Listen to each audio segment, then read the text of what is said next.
This video is a quick tutorial to help get you started with your navigation through the Ravine Way HST record.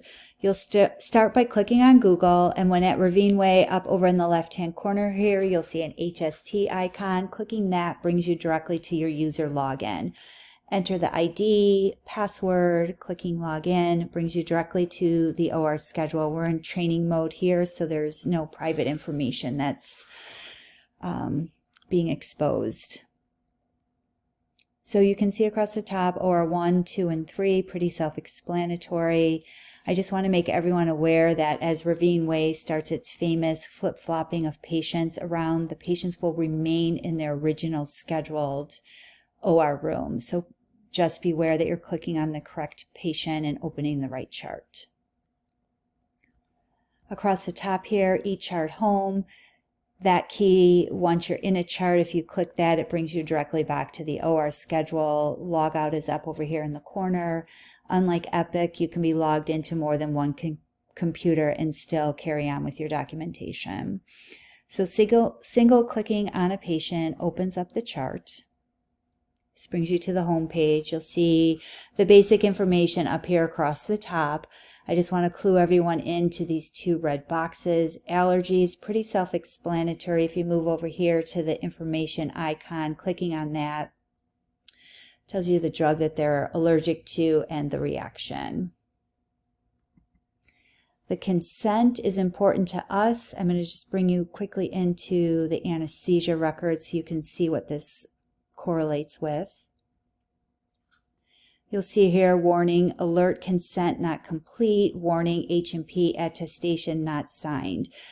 These two things are connected to this red consent here, and until that drops off, it is a hard stop. You're not able to start your anesthesia time. So until the red box drops, you're basically in a holding pattern. Let me use the eChart just to go back to the home screen. Okay, so once you're in the chart, you see this little hamburger icon up over here in the left corner. Clicking on that, you'll see pre-op, intra-op, anesthesia. We will be doing all of our documenting in anesthesia. Don't get fooled by this intra-op or pre-op.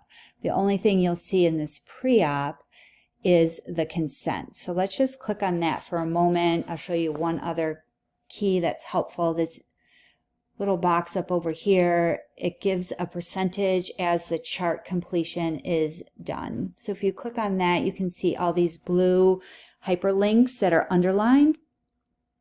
And that allows you to go directly to the portion of the chart that you'd like to visualize without scrolling through the entire record. So procedure, operative consent, this is where you find the consent in this area. It's the only place that it is.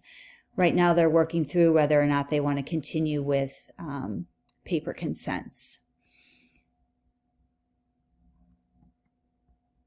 So again, this is the anesthesia portion. It says ortho for the pre-op, intra-op, PACU. We'll stop this video here and I'll carry on with additional information.